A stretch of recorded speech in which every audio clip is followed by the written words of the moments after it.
Coach, Good to be back, Chris. man, it's good to be back with you. So, after we did our last episode a couple months ago, Yeah, right. I got a lot of feedback from people talking about you, your message, and a lot of people wanting to hear more from you.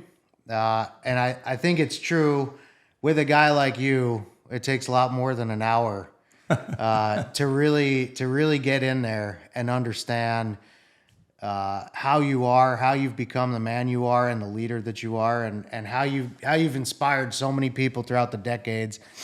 And so I'm really excited that we're going to be doing this monthly. Yeah, I got to tell you, I'm really excited about it too, because like when we had our conversation, and that you fear not put that out, and I appreciate that. I just had several people come to me and ask me for speaking engagement, keynote speaking, and that. And I'm not surprised. Yeah. And it made me think, well, maybe I should, start this not so much as a side hustle, but a way to meet people. Because I'm at an age in my life, I can just meet people, and it's so interesting. Yeah, and that's so nice. Well, you've earned that. You've worked hard for that. yeah. So I appreciate you saying that, but I think jumping in and doing this with you once a month for the next year, I'm excited about that. I'm excited about that commitment from you and being able to actually see Chris Marandino, former Navy SEAL. It's not every day that I run into one of those. So. Yeah, no, the pleasure is mine. Honestly, you are genuinely one of the most top-notch human beings, which Thanks. is why I think, and I've gone back and really analyzed that conversation we had, and just trying to understand what makes a person a good coach, a good mentor, a good leader, somebody that people want to follow. Really, what I took away from that was, number one, you have a value system that you've obviously put some thought. I don't think it's haphazard the way that you live your life. That's the first thing I noticed. And I think that you genuinely care about other people. And I think those two things, you're not trying to necessarily lead. You're trying to help other people be better. And in doing so, you become a leader. But I'd love to talk about some of that, just the value system that you've developed.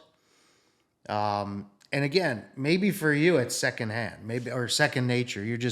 It's the way you live. But I think for others, it's probably not.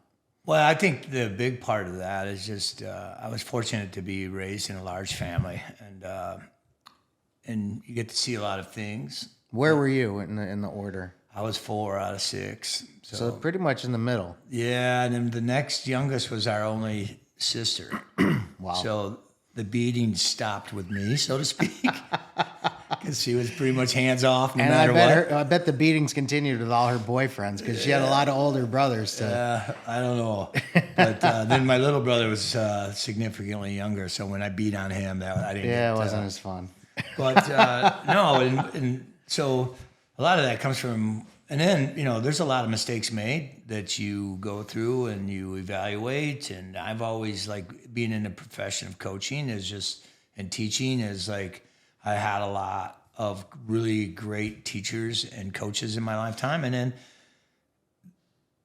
then I've had some bad ones. And you say, okay, when I get to that age, I'm not going to have that in my system, or I'm not going to do that when I teach, or right. And then it's even the same with parenting. I mean, I could apply that to parenting. Like watching, before I had children, I was coaching children and watching other parents manage their children. And I'm like... That's true. It probably helps being a parent. I think it helped immensely. Yeah. Because it's man, that... You can see the outcomes. You can see the outcomes. Of certain inputs, yeah. I had a player once that wasn't exceptional player by no stretch of imagination, but he was a bit of a turkey. And but we worked through it and let him be a part of it. Football, he needed football more than football needed him. But then it was just to the point where he had flunked all these classes, and then the dad came in, was going to try to get him on the team anyways. And the dad looked at me and was like, so what am I supposed to do with him?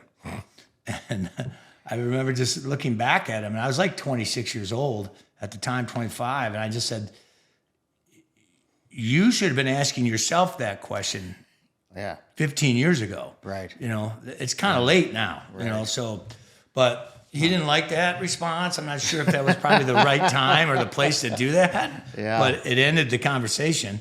And, but those kinds of moments have helped me in my lifetime. Yeah.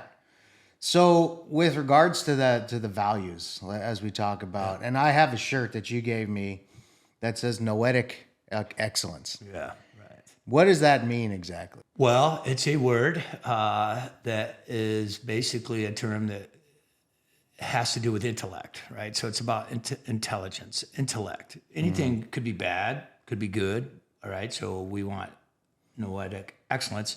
And the idea is it's a word that not anybody has used a lot or heard a lot. And I like to put my kids in positions where they have to explain things, because when you explain things, you're also defending those things you have to explain. Yeah. And so then you become part of the solution, you know, and I've had numerous of those over the years. Like, what does that mean? And then the kids have to explain it.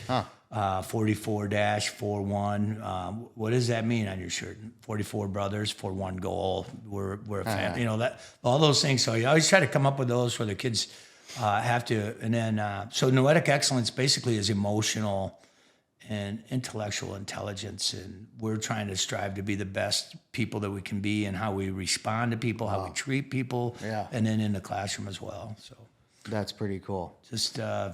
When did you start? Has that always been your thing, or the little triggers? Yeah, I've always kind of done that because I've just learned that listening and watching kids defend and talk about it. Like, it's interesting to me because like noetic excellence, when I brought it here to Chelsea, and it was just like a term. Chelsea's just a magnificent academic school. They're just, and I wanted our kids to really embrace that and align themselves with that, the culture of that. And they did a pretty good job of it. We wanted to be like, we're part of that solution as opposed to part of the problem. Yeah. And so that aligned with those values that the school system has.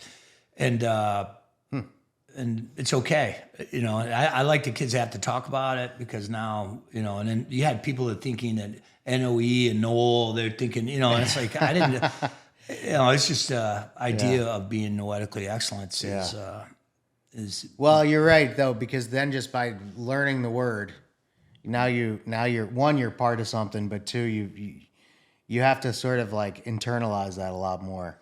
Well, if you just said, you know, be smart on your shirt, it wouldn't have the same impact. What does that mean? Right. Be better. You know, all of those things, right? So when they're wearing a noetic, we had kids, I just took to a clinic last night down in Findlay, Ohio, and they were wearing noetic excellent t-shirts, and the coaches were asking the kids, and I'm just sitting there listening, and our kids are explaining it to the coach. Well, now they own that. Like, I want to be totally, you know, that's so cool. And we want to be the best academic high school that plays football in the nation. That's the goal. Right. And I think we can do it. And you know, I don't know, that's not the stereotype people think of when they think of a football coach, is like a guy that's worried about people's emotional and intellectual well-being. But would you say you break the mold a little bit there? Or? I don't know. I think a lot of people, like, there's different people that have different levels of concern about it, right? Like, stay in your lane. You know, which, you know, it's hard for me to do that when, you know, I was raised in that. My dad was superintendent of schools, so a lot of that comes from that. And he was very well read. He was an English major. And we talked a lot about different books and theories and concepts and stuff. And, you know, when I was a young man, and then, so there's some of that, like, football coaches should just stay in their lane. You can't be smart, you know, that kind of thing, which is okay too, because it's like, let's have the conversation, man. Let's just do it. And then there's some people that think it might be some kind of a gamesmanship, which, you know, I don't really subscribe or appreciate that even, but that's usually the people that are in gamesmanship will go there with that. And then there's just other people that say, I'm not sure what it is, but I'm just glad that you're here, and I'm glad you're talking about it, because it's just positive. You know, it's a positive message to kids and to people and to parents, because there are some parents that need to hear it as well, relative to like, what's the priority with your child? Like, you know, that this should be the priority, and we're going to run to it as opposed to run away from it. Yeah. Because, you know, I've heard these kids over the years, they would say, I'm not going to play football because I'm going to work on my studies. And I always just get a concept of like, so from 3 o'clock to 5:30 every day, that's what you're going to be doing while your parents are at work or what, right? And it's like, come on, man. You just, come on, you know? But it exonerates the idea like, I don't have what it takes to be a part of the football team. I'll work on my studies, right? They're afraid. You know, there's a fear associated with that, and you know, and I'm okay with that. It's just the work. Right. There's some discipline and dedication that comes with being a football player, whether you're on the field or not. There's a lot of kids that won't see meaningful minutes, but they still are putting in the work. Yeah. And I have nothing but gratitude and appreciation for those kinds of kids. Absolutely.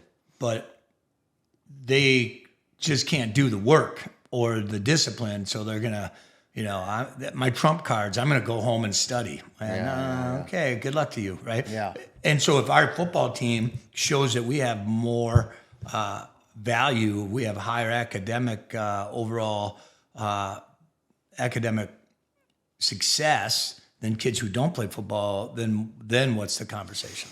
Well, and I would assume beyond that, it's just success in life. Like, I mean, that's where I think you have a huge opportunity in athletics, in high school especially, to give people skills and experience that they can use. They can leverage that for the rest of their life. And, you know, they've overcome challenges. They've learned work ethic. They've learned teamwork. But it's not every time. You know, if it's done wrong, athletics can burn kids out. It can make them have not the wrong values potentially.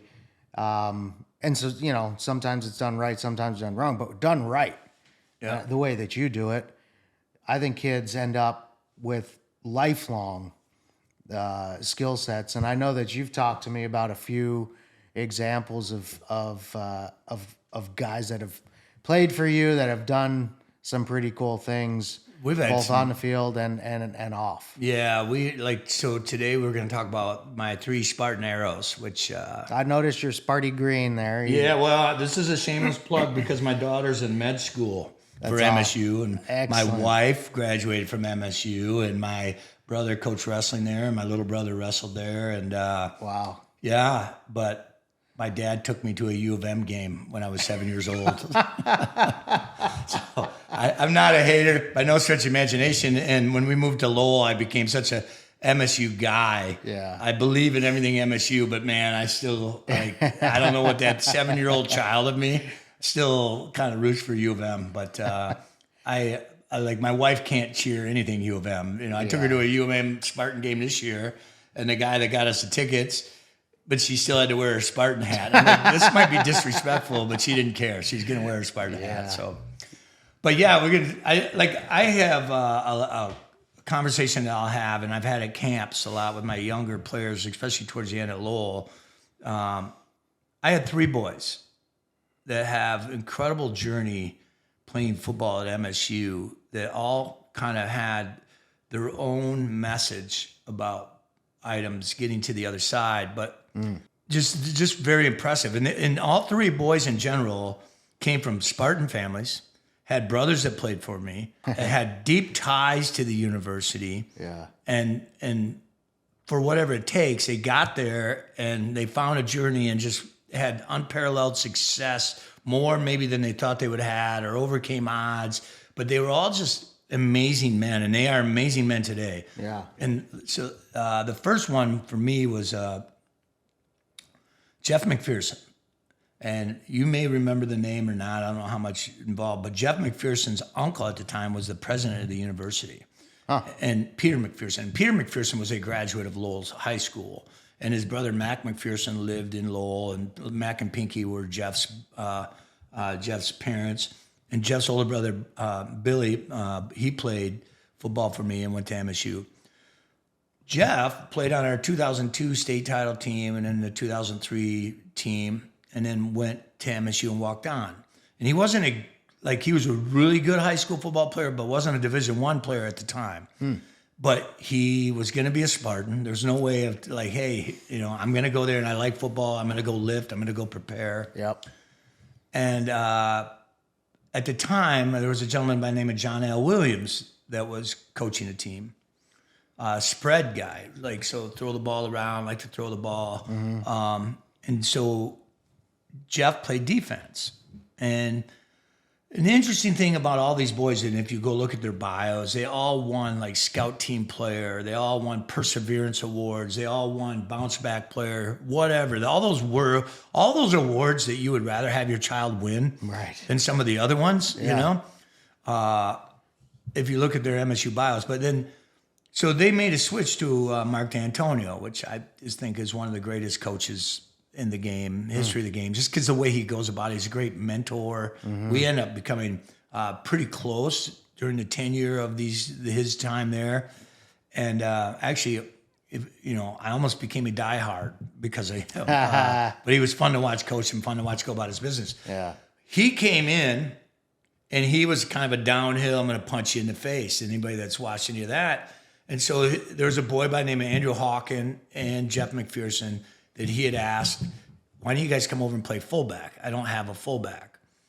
Well, man, it worked out for Jeff. Jeff played in a lot of meaningful minutes of football, played in every game, helped them get over the top, get back to a winning program, helped get him into the playoff or into a bowl game, kind of really. And I always just think of like Jeff's mindset of, I'm just going to go do what I'm passionate about. I'm going to work hard and things will work out. Yeah. And a lot of pressure. I mean, his uncle was the president of the university at the time. And you're in economics. You're an economics dude.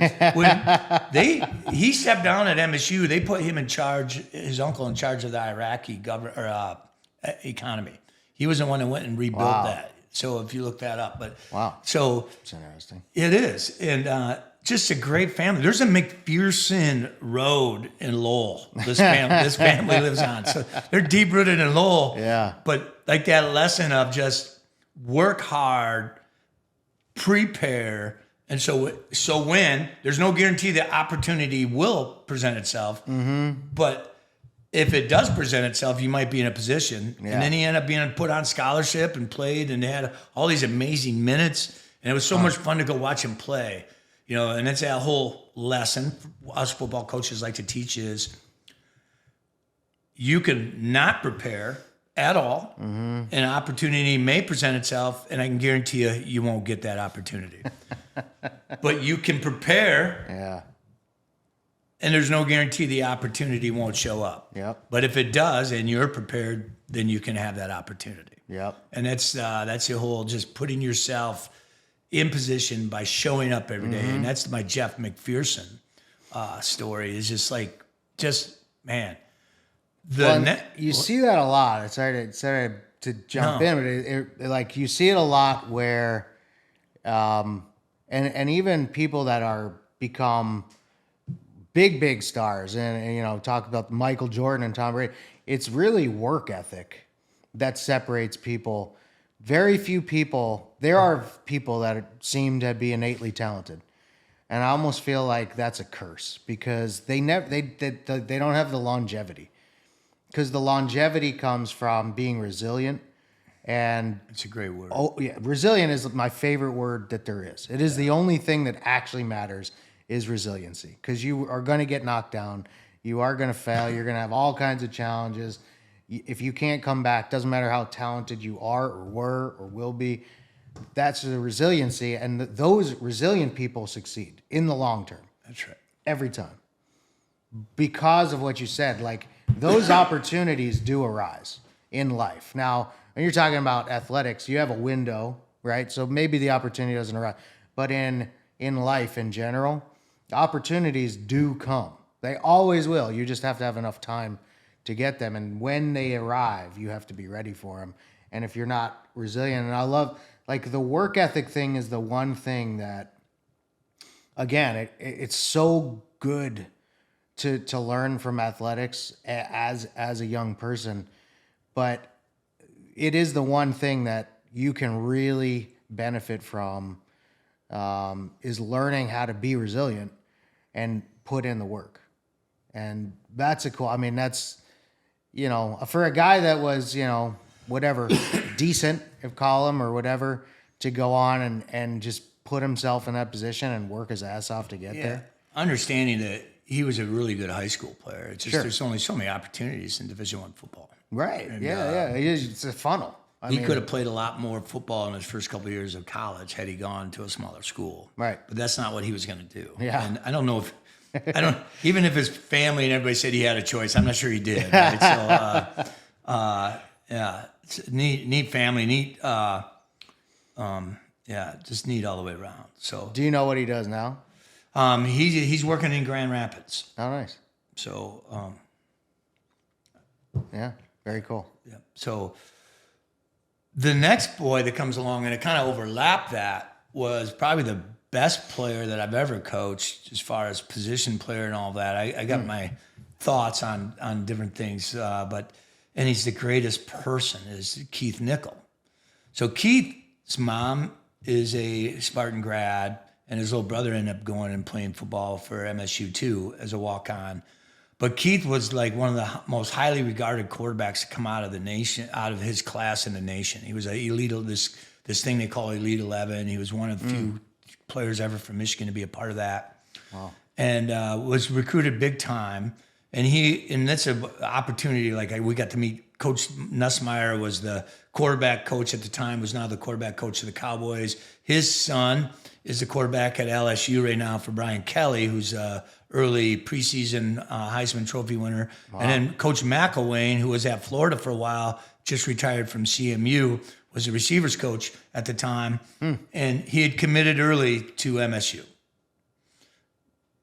Some things that happened that I'm going to leave that alone because they were beyond Keith's control, but Keith had decided that MSU probably wasn't the place at the time, and asked me that we were going to keep that quiet because Keith's ultimate goal was, we were in a playoff run at the time, was he didn't want to distract from the team.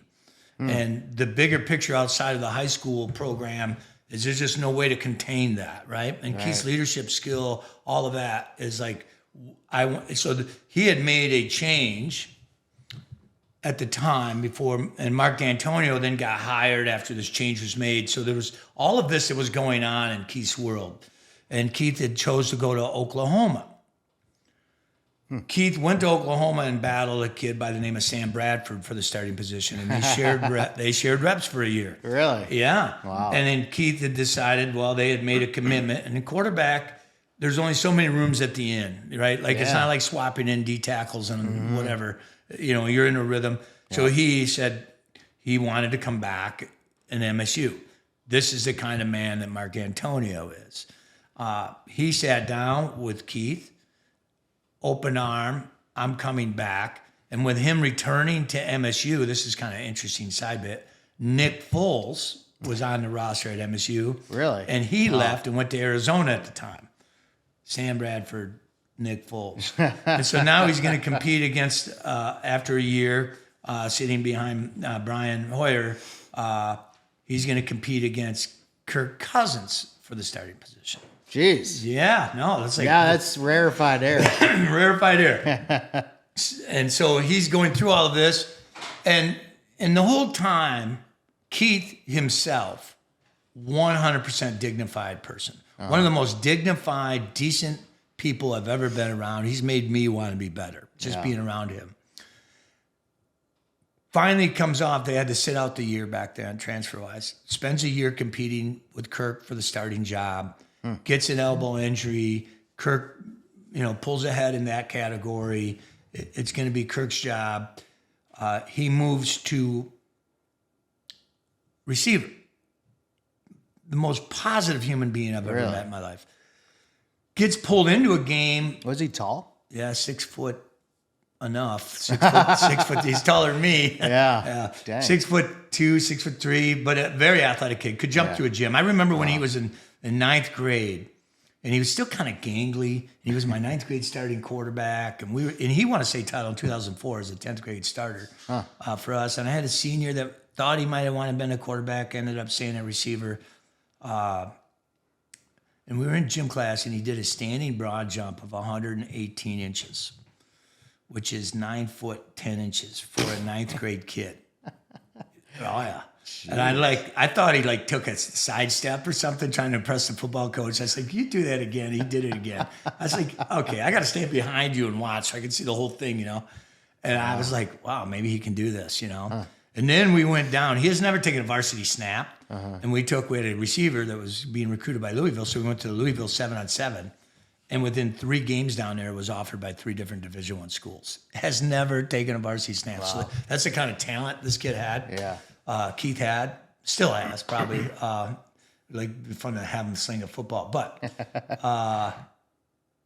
in the story, he comes back to Michigan State. He's been through a lot, man. He's Oklahoma, comes back. He was injured at Oklahoma, had a leg injury, came back. Sits out a year because he has to. If you go look at his bio, he won all of these Scout Players of the Week. He was just bringing it, doing everything he could to help MSU get better.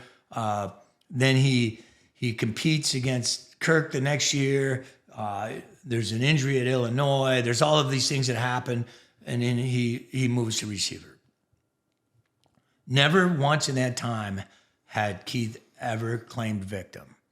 He was so positive. You talk about being able to coach football and why I love it, because I get taught so many lessons by so many good people. That's cool. And so he manages to get thrown back in there at quarterback, if I remember this right, in Penn State, and helps them get to the 2-score lead against Penn State in a critical game.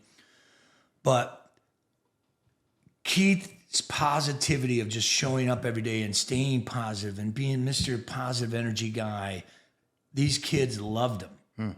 And he caught one of the most iconic passes in the history of MSU football. Really? A Hail Mary at the end of the game against Wisconsin to win the game. And it was just this drama that was associated with it because they didn't call it a touchdown.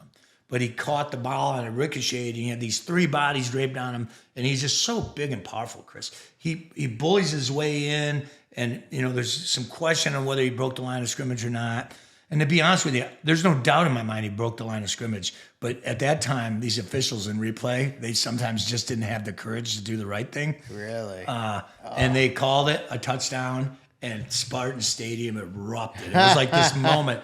And I just remember sitting there watching it, and I was in the stands, and I got teared up, man. I'm like, what am I doing right now? Why am I feeling this way? I should just be, but I was just so happy for him. Yeah. Because you invest so much in these kids, yeah. and you see what the kind of people they are, and you feel like, man, they just deserve to be treated better. They deserve all these things.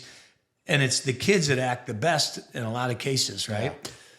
And then he goes on, and that game was instrumental in putting MSU into their first championship game. Wow. A Big Ten championship game, because without it, they wouldn't have made it. And then they go on and they match up against Wisconsin at the time because of the way it's set up. And then he had a cool play in that game where he lateraled. He caught a pass, was being run out of bounds, and the kid by the name of B.J. Cunningham was a great player. He pitched it to him, and he scored, and MSU went on. Had a great season.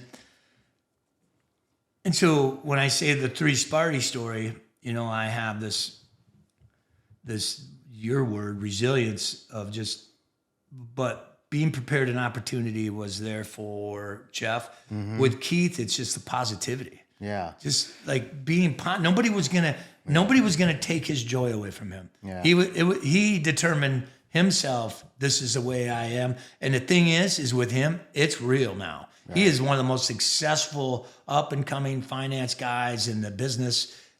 He's married to a beautiful gal, beautiful children. I mean, and it's because of his positive outlook on life. It's always been that way. His little brother, same way, Kyle. Kyle was born on December 22nd. Keith was born on December 24th, and I was born on December 26th. So when they were coming through, I'd always tease Keith. I'd like, yeah, the birthdays are in order of importance. Kyle, then you, and then Jesus, then me. And so and I never got struck by lightning by saying that, but and a tremendous family, Yeah. So when you're thinking about small town football, what it should be about, what it is about, both those two boys. And also kind of it kind of It reminds me of the fact that you can't be like hard and fast married to a single path in life, because that path may not be the one that ends up working out. And so there'd be a lot of people that are like, if I can't be the starting quarterback, I'm going to quit. I guarantee there's quite a few people. Instead, being like, you know what, I can run routes, and I know I'm probably as good as anybody, and I'm tall, and I can jump like a son of a bitch, and I'm going to do it. Yeah. And then to go on and be this important part of the offense in that way, and have all those experiences. And it kind of reminds me, you like on those short yardage plays, I always love when like the running back just like runs into a wall of dudes. Jeff McPherson. And then comes back, bounces until he finds the hole and punches through. Yeah. And that's life. If you just hit the first wall and fall down, you're done. Yeah. But you just got to keep punching until you find the hole. And that's very cool. And the cool thing I was thinking too, as you're telling these stories, maybe you take this for granted or not, I don't know, because I've never been a coach like that, but I think it'd be cool. But how many kids out there, well, men now, kids to men, right, have a story that they're telling. I wonder how many times your name, Coach Dean, that son of a bitch made me do this, but I learned and I got through it. How many people have a story about Coach Dean and what you taught them, what you made them, how you challenged them, how you taught them? It's pretty cool, because it's got to be hundreds or more of kids that you've touched over decades. Well, we had a lot of great men at Lowell that were working with these kids that we all bought on the same, it takes you a little time to get the culture right with the people you're working with. But I would say, like, when I say my Spartan Arrow story is, it wasn't hard to embrace Mark Tantonio and the way he went about his business. I mean, he was old school, hardcore, but very compassionate behind the scenes. And everybody thinks they deserve an answer or a reason. And I always appreciated that he took a lot of his own bullets for people, because you aren't deserved that. Yeah. I mean, why do you think you deserve to know all of the things that Keith Nickel went through to get to where he was? Mm-hmm. Yeah. And especially back then. Mm-hmm. He wasn't being paid to do it. Right. He's just a kid finding his way. Seriously. Where then, why, it's like the injury report thing, it's not really your business. Yeah. Actually, you could always claim HIPAA. I just always appreciated that about Mark D'Antonio and the way he went about that. Like, and you don't know all the facts. And I've always that's with me too. It's like, you're oversimplifying this conversation right now, and I'm not allowed to share with you what you think that you deserve to know. Yeah. And me even telling you that makes it hard, because then I'm suggesting that there's more to it, or giving you credibility. So I always thought, like, if I was ever a college coach, that would just be my 3 rules right off the bat. Like, number 1, if a kid's hurt, I'm not talking about it ever. Mm-hmm. You're not owed that. I don't care who you think you are. Yep. And then if we have internal problems with behavior or grades, I'm not talking about that, because that's between me and his family. Yep. You're not owed that. And but everybody, to the day, everybody's business is everybody's business. And, so, yeah, more and more. That's true. And then so all of these kids kind of played in the same window, and Keith was he led us as a quarterback to the 2004 state championship game. And then we had some epic battles. He hurt his ankle really bad in 2005, which kind of ended that season. We weren't the same team going into the playoffs. And in 2006, we had a pretty good epic battle at our place. But enter Connor Cruz, is a boy, and he's a Spartan. I just had dinner with his parents a little bit ago. Pretty good friends with the family. He had 2 little brothers. One wrestled and one played football at MSU. They all played football for me, and they were all on state finalist teams. So you get the idea, like, Lowell football being a family and being a family affair, and little brother affair, older brother affair, and that's truly what it is. And it's really very similar to where I am now at Chelsea. Yeah. I've just got to put in my time so I can be part of that family. But Connor was a really good player and was offered full rides to, what do you want to say, mid-level teams, like mid-tier. I don't know what they call them. They change names so much now, but it would be like the Mid-American Conference or some of those schools. But he was a diehard Sparty too. His mom was a Sparty. And for the people in Spartan Nation that are listening to it, his first name is part of his mom's last name, O'Connor. And at the time, he had a cousin who was an Olympian, she was a steeplechase runner for MSU, who was just a fantastic athlete. Wow. So there was all of that. And anyways, Connor, he was going to be a Spartan. And kind of the Jeff McPherson deal all over again. And part of it, he came and I just said, what are you doing, man? You can go for a full ride here or there. And he goes, first of all, neither of them have the degree I want to pursue.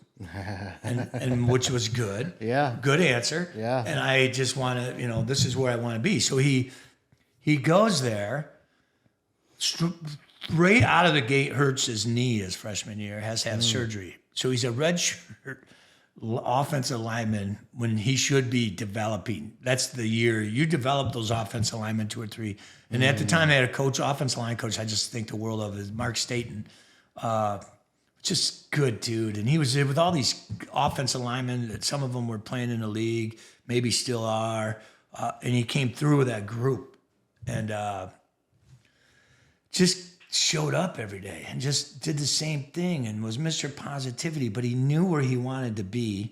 He knew what he wanted to do, and he earned a full ride scholarship in his third year, right? Wow. So I always tease, and Pete Sturzma, I said, I only had one Division I scholarship player coming out all those years at Lowell, but I had all these kids that went and earned them. Yeah. And 3 of them at MSU, but That's cool. so he ended up being a Rose Bowl champion. Wow.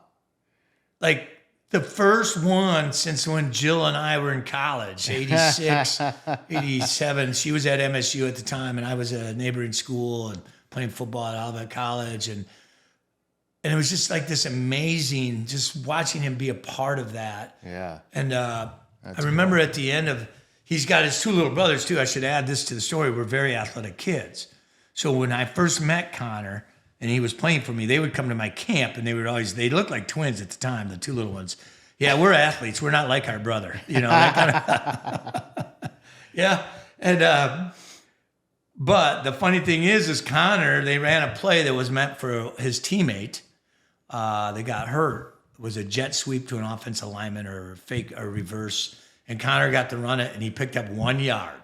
So in the family, Connor is the leading rusher all time in the Big Ten for MSU, and but he did all of that, and he just had all the success, and That's cool. He's he worked for fundraising, went to Colorado, University of Colorado, came back for MSU. Now he got into the private sector and has all these little baby girls, and just being able to talk to his mom. And Eric and mom and dad the other night out to dinner and just hearing how excited they are about their family and and his little brother got married and David is doing great and but I always share those stories about it wasn't about what they were getting in the moment. It was just building for themselves to the future. And they went through injuries, surgeries. Yeah, you will. They Connor, you're not a Division I Big Ten offensive lineman that has a knee surgery your first year on the job. I can't begin to tell you, Chris, how hard it is to overcome that. Yeah, I believe it. Like in that world, because they're recruiting better. Right. They're trying to get better, Yeah. and they're trying to create an atmosphere of talent and all of that. And Connor overcame that with a big smile on his face. and I know there was a lot of hard moments in that. And there was a lot of difficult moments for all 3 of those boys. But the way they went about their business, to me, it was the epitome of what I wanted Red Arrow football to be and what we wanted for our kids and what I would like Chelsea football to be. And Chelsea's well on their way to that. I mean, I'm just trying to add my flavor to that. But it's what coaching is about, and it's what football, and it's what sports are about. That's what life is about. I mean, you don't want, and on any team, any organization, company, whatever it is, you don't want, you want people that are there to work. That is what makes a successful team. And I was reading recently about this study they did. They took two groups of kids and they gave them the same test.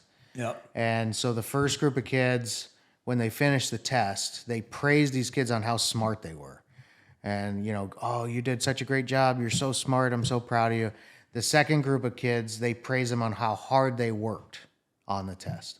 Oh, you did a great job because I saw you think about this. You worked really hard. Yeah. Then they gave these same two groups of kids another test at some point, and the ones that got praised for working hard did better than the ones that got praised for their intelligence, because the whole thing is like, it's not innate talent that makes you perform. It's working hard.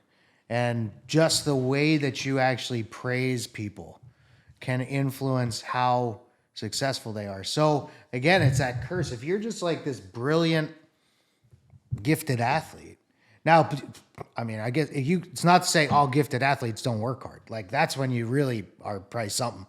But if you can be really, really high level and really, really successful based on work ethic. And now I think that's really, like, it's definitely illustrated by your stories of all three of those individuals who sort of were not necessarily, well, I guess your second guy was gifted, but he continued to work, and he persevered through these changes, through the changing paths.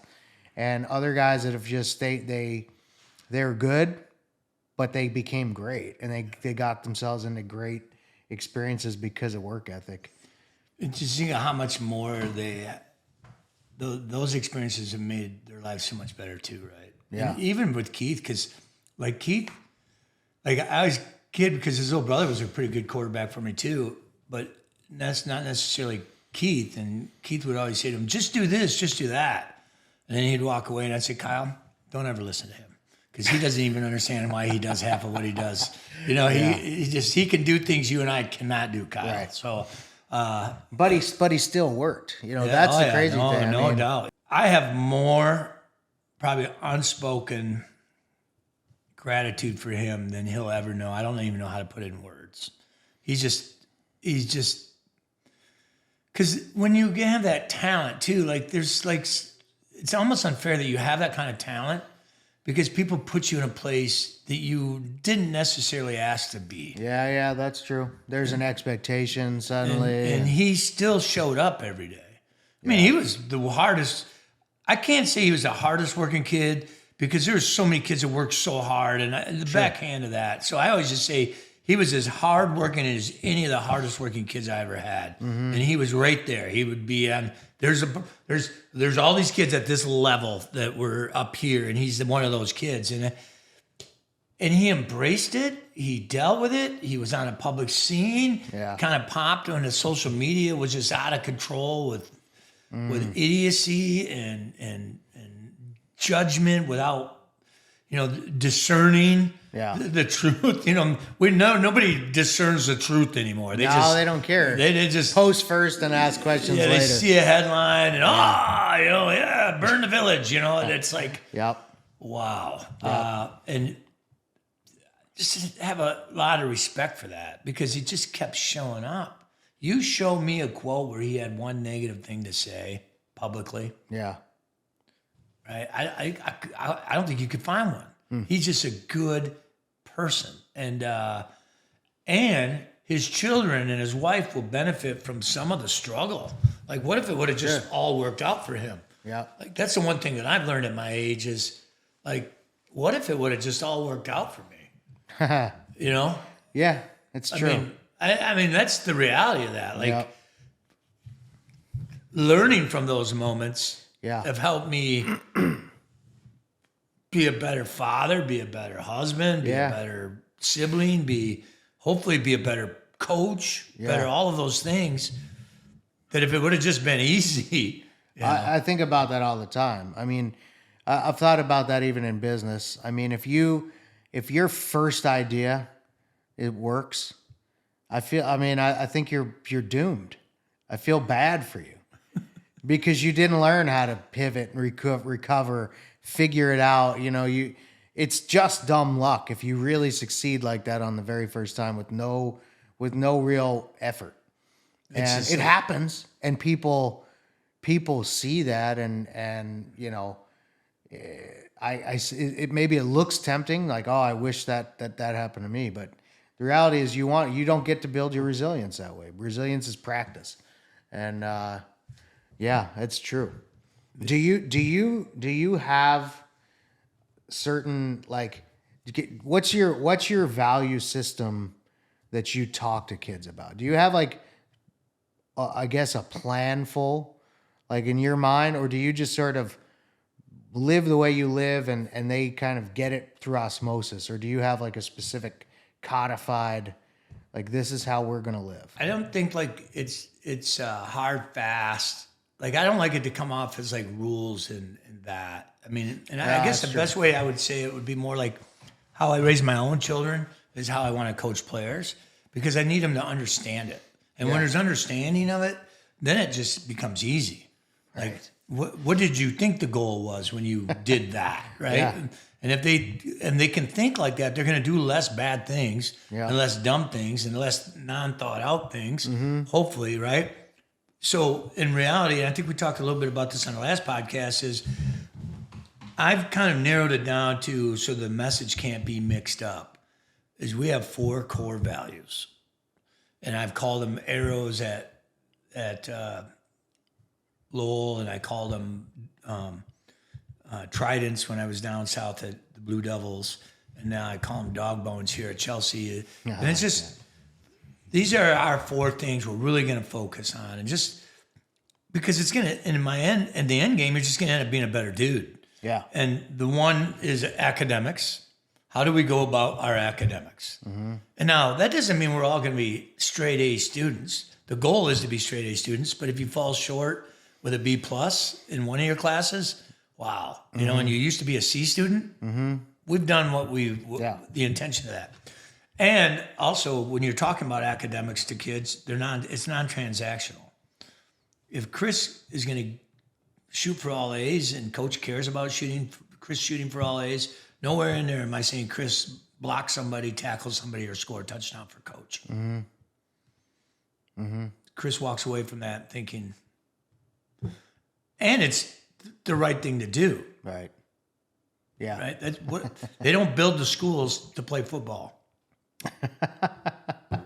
They build the schools to hopefully educate kids for the real world. Yeah. Football is a way to engage kids and young men. Absolutely. And to give them the character. The second one is character. Do the right thing. And one of the biggest character traits I just think is if you just can be kind, everything else will work out. Yeah. Like, what's the purpose? Why can't this kid, why can't he play football? Mm-hmm. Maybe think about it in those terms first. Yeah. Right? Why can't, and that doesn't mean we can't be tough on the kids, but character, and then commitment. And commitment is perceived a lot of different ways and used by different ways, but commitment is just basically showing up every day. Kind of like what these 3 Spartan arrows did. They just showed up every day. Which is harder to do than it sounds. It is. It's a lot harder to do. There's a lot of those little worms that get in your head of like, oh, I could just miss today, or I could, I'm not feeling good, or whatever it is. I mean, it happens. Keep showing up. Mm-hmm. Just keep showing up, man. It was just like, just keep showing up. And then the last one is strength, which is a big part of the physical fitness side of you as a person. But at the same time, there's obvious benefits to a football program to have stronger kids. But for any kid that can show up twice a week and get under a squat rack and do that work for 52 weeks a year for 5 years, there's something about you that just I like. Mm-hmm. And it ain't even about the fact you're getting stronger. Yeah. It's like you can do that. Yep. You're in a circle of trust. You're in a circle of like when we're all depending on each other to win this game or be in this moment, all of that. Then there's this sense of vestment, and we're vested in this moment. Like, I'm sure you went through that stuff, like, Oh yeah. as a Navy SEAL training. I can only imagine, like, and I don't even want to try to pretend like I would even like do half of that crazy stuff. But I know that when you got to the other side of Hell Week, you were probably sitting in a room with 15 guys or whatever that was, and you knew that you could trust them, and you had a shared experience that nobody else could even understand, you know? That is true. And it's also all the training after that. Yeah. You're doing it because you do not want to let your team down when it matters. You know, you do stay in shape. You do show up at training. You put, you know, the hours are insane. It's all insane, but you're doing it because, you know, that's life and death, and you do not want to let the team down, get somebody killed. I mean, could, if you haven't done your prep. Yeah, that's the real deal. Right? Yeah. Like, it's not about dropping a pass or missing a block so the quarterback gets sacked. No, but it's all the same exercise. Yeah. And honestly, you learn that it doesn't matter what the application is, and it doesn't matter if the stakes are necessarily life or death or just success or the betterment of your life, whatever it may be. If you haven't done the prep, that's what makes people trust. Like, you've put that time and you put the prep in, you've done the pain, you've done the sacrifice, you've done the commitment, so that because, you know, I mean, if you miss a block in football, your buddy can get hurt, you know, because you didn't put the work in, you're out of shape, whatever it is. And the beautiful thing, like, I've been listening to you, you know, we talked about Navy SEALs. You all have different job responsibilities too. Mm-hmm. And then some of them are not as maybe, not that any of it would be fun in your world, but I would imagine that some of them would be more cool to do than others, right? Yeah, I got to believe probably. that, right? It's kind of like in football, very similar. Like, Yeah. I'm going to do what? I'm going to get in a 3-point stance, never see the ball, and just hit something in front of me so my buddy could score a touchdown and date the prettier girls. I mean, think about like what you're learning there, right? You know? And it just, you know, and that's just the reality of being able to do that with your life, you know, and learning that. Like, because when it really matters,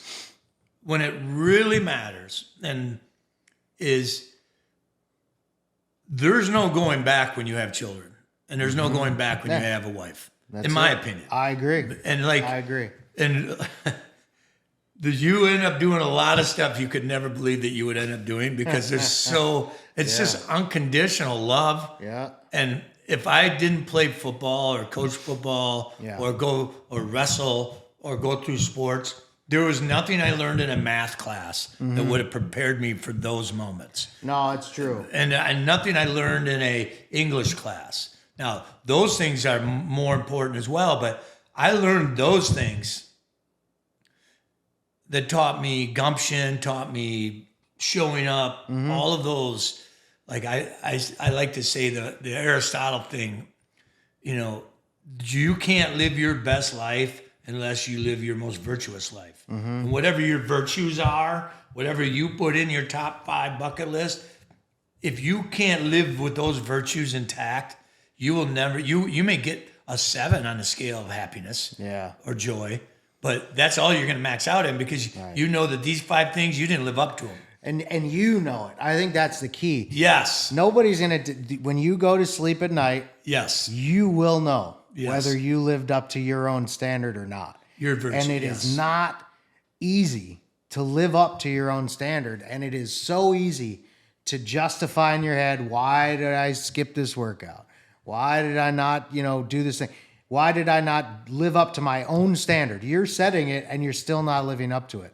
That is a tremendous amount of discipline. And if you don't do that, you will not be happy. But when you start to do it, the satisfaction, it becomes just as addictive. Like, you couldn't imagine letting yourself down once you felt that I can go to sleep and I know I did the right thing by my own standard. I don't care what anybody else says. I think I would go even a step, not further, but like the shame you kind of feel. Yeah. Oh, because it's just you and you. It's you and you. You and you, man. Yeah. And it's like, It's the best. You are the best judge of you that there ever was. Right. So I do a little bit on Instagram lately for my speaking stuff, and I just kind of had that conversation. Like, I've been loving the clips, by the way. Okay. I love them. You got to keep putting them out because that's the kind of wisdom. And I like when I'm just looking at something and it's just something that just reminds you. You know, those types of reminders. Even if it's not necessarily something I've never thought of, but just that day to hear that thing. There have been a few times I've seen them. I'm like, you know what? I'm glad I just saw that because that just gives me one more. My wife says that people are going to start wanting to punch you in the face. No, man. Keep my going. kids are telling me that, and it's, I'm doing the speaking gigs now and stuff. So that's cool. And I'm enjoying all that. And I'm enjoying podcasting. I guess, 50 some years and doing this stuff, and it's been enjoyable to share it. And I've had a lot of people to come visit to talk about more football side of stuff, some parenting stuff. I think some of the football guys realize that where the kids have all ended up and how they've all gotten where they are in life. There's more to be said there, but today's been a great episode. I look forward to doing the next 11 with you. Absolutely. 1 year. We'll commit to a year, but the 3 Spartan arrows, and to be awesome families, awesome small town football guys, resilient, a lot of appreciation for Mark Antonio. Yeah. Well, you won't say it, but I'll say it for them. I guarantee they have a lot of appreciation for you too. And you do. You help a lot of people, Coach. I appreciate it. You help me. I learn something every time I talk to you, and I'm looking forward to doing this throughout the year and getting into it. So thanks very much. You bet. Thank you. All right.